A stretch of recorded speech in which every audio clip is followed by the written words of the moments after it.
هلو يا سيف.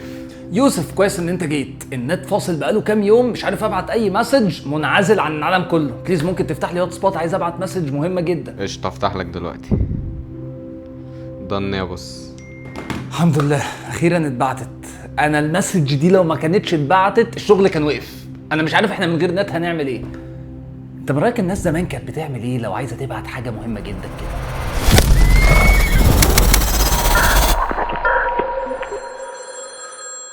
هلو، ايه الاخبار يا شباب؟ عاملين ايه؟ اي هوب كده ان انتوا بخير وبصحه. جاي النهارده اتكلم معاكم عن الكوميونيكيشن. يا جماعه احنا كبشر اهم حاجه عندنا ان احنا نكوميونيكيت مع بعض. لو في واحد قعد في عزله لوحده لفتره طويله بيكتئب وبيجيله امراض، احنا نفسنا لو قعدنا يوم ما بنكلمش حد بنبقى متضايقين وعايزين ان احنا ننزل ونخرج ونشوف البشر. مش لازم بس ان احنا نتعامل مع ناس عارفينها او نخرج مع ناس عارفينها، احنا حتى بنبقى دايما ايجر ان احنا نعرف ناس جديده، عايزين نكون معارف جديده ونتعرف على ناس اكتر واكتر عشان نتعلم منهم ونعرف اكسبيرينس في الحياه. مش قصدي باكسبيرينس ان احنا نتعلم حاجه علميه او ازاي نتعامل في مواقف معينه بس، لا، ان انت تكسب صاحب، تعرف مين صاحب كويس، تعرف مين الصاحب الوحش. كل المعلومات اللي مخك بيبروسس دي يا جماعه ده كله تحت بند الكوميونيكيشن. انا مش جاي النهارده اتكلم على الويز اوف كوميونيكيشن، دي هنسيبها الفيديو تاني، بس انا جاي اتكلم عن كميه الداتا اللي بتكون ترانسفيرد within الكوميونيكيشن دي، سواء اتنين بيتكلموا مع بعض، سواء اتنين بيبعتوا لبعض مسجز، ناس بتتكلم من بلد لبلد تانية. احنا كان دايما هدفنا من زمان جدا جدا وهو ان احنا نسهل طرق الكوميونيكيشن مع بعض. زمان احنا كنا باوندد، ما نعرفش غير ان احنا نكوميونيكيت مع الناس اللي وسطنا، الناس اللي حوالينا في المنطقة اللي احنا فيها. ولما اكتشفنا التليفون مثلا قدرنا ان احنا من خلال وايرد كونكشن ان احنا نتواصل مع الناس اللي في المحافظة بتاعتنا. شايفين دايما هدفنا كان ايه؟ هدفنا كان دايما ان احنا نوسع دايرتنا، ان احنا نكوميونيكيت مع بعض اكتر. وكل التولز اللي احنا كنا بنخترعها عشان نسهل الداتا ترانسفير بتاعتنا، عشان نقدر ان احنا نوسع دايرتنا. على فكرة لما اخترعنا وسائل المواصلات زي العربيات والقطورة والمترو والحاجات دي كلها، كل الحاجات دي تعتبر تولز قدرت ان هي تساعدنا ان احنا نكوميونيكيت احسن، وان هي تترانسفير الداتا بيننا وما بين بعض اسرع واسرع. زي مثلا ان حد يكتب رسالة ويبعتها لحد تاني على، بقى لو احنا بنتكلم زمان قوي حصان، لو بنتكلم دلوقتي من خلال القطر، من خلال العربية، لحد ما جت التول اللي وصلت العالم كله ببعضه. احنا مش بنتكلم انك تتواصل مع الناس اللي حواليك في منطقتك ولا البلد بتاعتك، لا، احنا بنتكلم عايز تكوميونيكيت مع اي حد، عايز تشارك اي فكرة مع اي حد في العالم كله، تقدر تعملها بضغطة زرار. ازاي قدرنا ان احنا نروح من مش بنتواصل غير مع الناس اللي بنشوفها في منطقتنا، لان احنا بنبعت رسائل من خلال حصان زمان او عربية او قطر، وبعد كده كان في التليفون، وفجأة بقى في الموبايل. بس هكتب رسالة وادوس سند. ازاي الموضوع ده حصل؟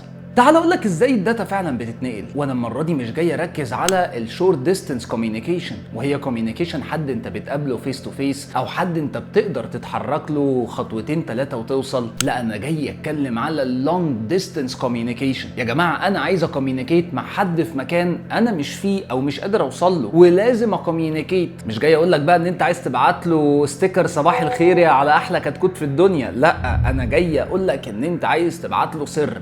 ازاي مثلا زمان رئيس قبيلة كان بيتواصل مع رئيس قبيلة تانية ولازم يشار اسرار مع بعض، ازاي الحروب كانت بتقوم، ازاي الناس كانت بتبقى كوردينيتد قوي كده وسط عدد كبير جدا من غير ما يحصل اي ميس كوميونيكيشن.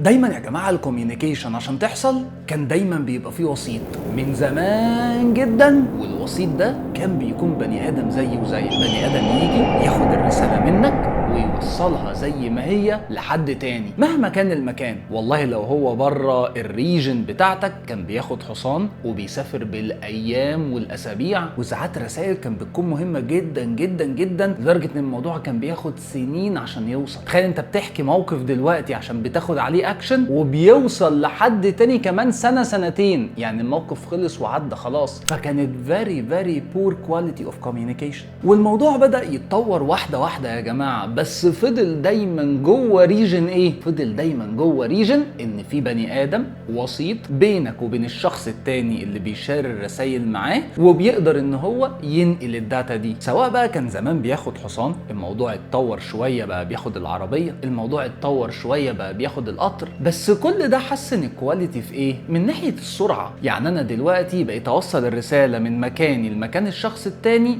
بشكل اسرع شويه. بس كده يا جماعه احنا ما حطيناش انتو كونسيدريشن السكيورتي، ما حطيناش انتو كونسيدريشن ان اللي بينقل الداتا ممكن وهو بيسلمني الورقه دي يقول ببقه انفورميشن غلط تبوظ الكونتنت بتاعت الرساله. فسكيورتي وايز السورس اوف كوميونيكيشن ده كان فيه مشاكل كتيره جدا جدا جدا، وكل واحد كان بيبدع ازاي يقدر ان هو يسكيور الداتا بتاعته ويسكيور الرساله بتاعته، بحيث ان الوسيط ده لما يجي ينقلها ما يبوظهاش، ما يرميش الرساله دي ويكتب رساله تانية ويديها. ده كانت تعمل مشاكل ممكن توصل لحروب، لحد ما لقينا احسن تول اوف كوميونيكيشن موجوده من ناحيه السكيورتي وكمان من ناحية السرعة. ايه هي يا مستر؟ الويفز. ايه الويفز دي يا مستر؟ قصدي بيها يا جماعه المايكرو ويفز، قصدي بيها اللايت ويفز. كل دي بتكون ويفز. الويفز دي بتقدر ان هي تشيل انفورميشن وتنقلها. الكون كله، اليونيفرس كله، احنا بنقدر نعرف ان كان في بيج بانج زمان، بنقدر نشوف الكواكب التانية اللي بتبعد عننا مسافات كبيره جدا جدا. ازاي؟ يوزنج اللايت ويفز دي. ازاي بنقدر ان احنا نتواصل مع الساتلايتس؟ ازاي نقدر ان احنا نبعت انفورميشن بره الكوكب اصلا؟ بالمايكرو ويفز دي. ونفس الويفز دي يا جماعه هي اللي احنا بنستعملها دلوقتي عشان تاخد الانفو بتاعتنا تشيلها وتنقلها من تليفوني لتليفونك، عشان تنقلها من الكاميرا اللي بتصورني دلوقتي للشاشه بتاعتك اللي انت بتتفرج عليا منها. تعالوا يلا اقول لكم ازاي. ما تقفلش الفيديو، اسمع العلم، استفاد مره في حياتك، كمل الفيديو للاخر بدل ما اجي الطشلك. يلا بينا.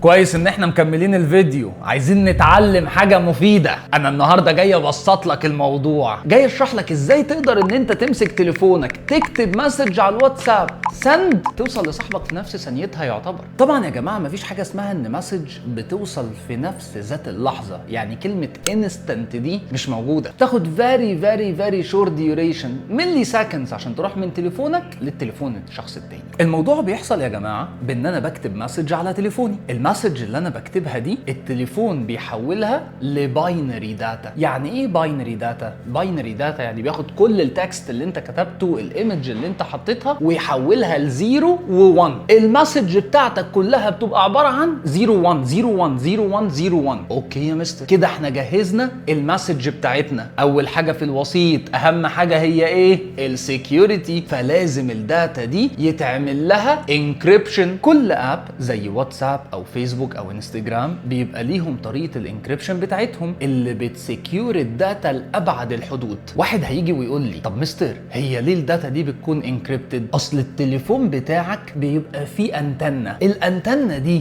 جهاز بيعمل ايه؟ جهاز بيروح يشوف مين الراوتر اللي بيوفر لك الواي فاي اللي انت متوصل بيه. دي يا جماعه بيكون اسمها اكسس بوينت، وبياخد الباينريز اللي هي الزيروز والوانز دي وبيحولها لراديو ويفز. الراديو ويفز دي يا جماعه بتتبعت من تليفونك في الانتنه لحد اقرب اكسس بوينت اللي هو الراوتر اللي بيوفر لك الواي فاي، او لو انت شغال من الموبايل داتا بتوصلك باقرب برج للانترنت كارير اللي انت بتستعمله. هتقول لي يا مستر بس ازاي لو انا ببعت مسج وحد غيري بيبعت مسج في نفس الوقت، ازاي الراديو ويفز دي ما بتخشش في بعض؟ ازاي ما حدش يقدر ينترسبت الراديو ويفز دي وهي طالعه من موبايلي للاكسس بوينت القريبه ليها؟ ده سؤال حلو جدا، وصراحه اجابه لاول سؤال ازاي الراديو ويفز دي ما بتخشش في بعض، عشان ويف يا جماعه تخش مع ويف تانية لازم ان هم يبقى عندهم بروبرتيز زي بعض. بس كل تليفون لما بيبعت الويف او كل انتنه لما بتبعت الويف من الموبايل بتطلعها بديفرنت فريكونسي بديفرنت امبليتيود. الداتا نفسها بيتعمل لها حاجه اسمها موديوليشن عشان حتى وهي ماشية في الطريق لو حصل لها اي نوع من انواع الديستورشن، لما يستلمها الواي فاي او يستلمها البرج يقدر يعمل لها حاجة اسمها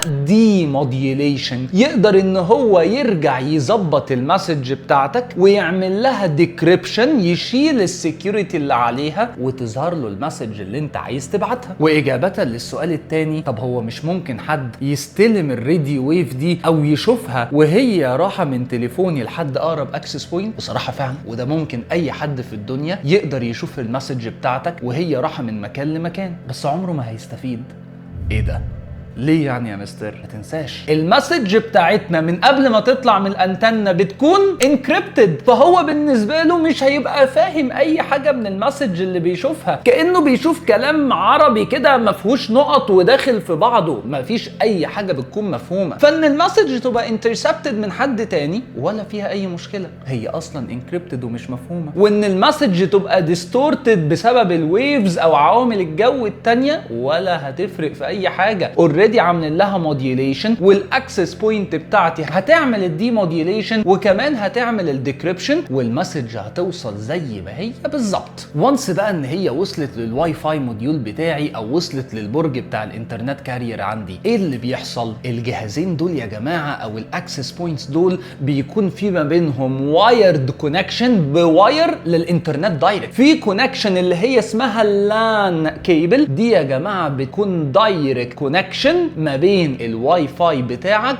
والانترنت. خلاص الانترنت استلم المسج بتاعتك اللي هي عبارة عن زيروز وونز ومكتوب فيها الادرس بتاع تليفون صاحبك اللي المفروض المسج توصل له، عشان في حاجة اسمها اي بي ادرس، عنوانك فين على الانترنت، فبتبقى المسج عارفة مكانها اللي هي هتوصل له فين بالظبط.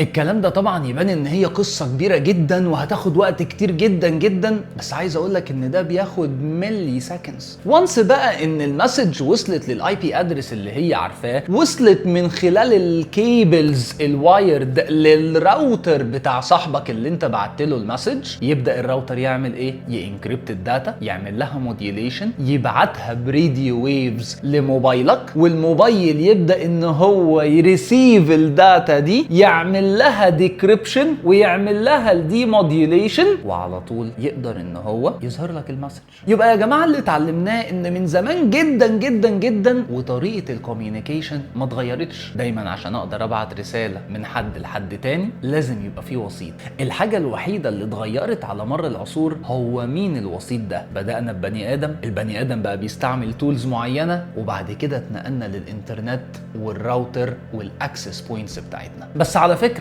عندي مفاجأة ليكم، انتوا عارفين ان الوسيط ده كام سنة وهيتغير؟ في ابليكيشن دلوقتي جديد هتكلم عنه الفترة الجاية، مش هقول اسمه، هسيبكم انتوا كده تفكروا ايه اسمه وتقولوا لي في الكومنتس. الابليكيشن ده مش هيخلي الوسيط ان احنا بنبعت للاكسس بوينت وبعد كده الاكسس بوينت تبعت لصاحبنا، لا دي هتخلي في كذا اكسس بوينت تانية. الاكسس بوينتس دي هي تليفونات الناس اللي حواليك، والابليكيشن ده يا جماعة مش هيستعمل الواي فاي، هيستعمل حاجة تانية كلنا عارفينها، مش هقول اسمه بس هسيبكم تفكروا فيه، لو عرفتوه اكتبوا لي في الكومنتس. شيفت تايم ستان، شيفت تايم ستان.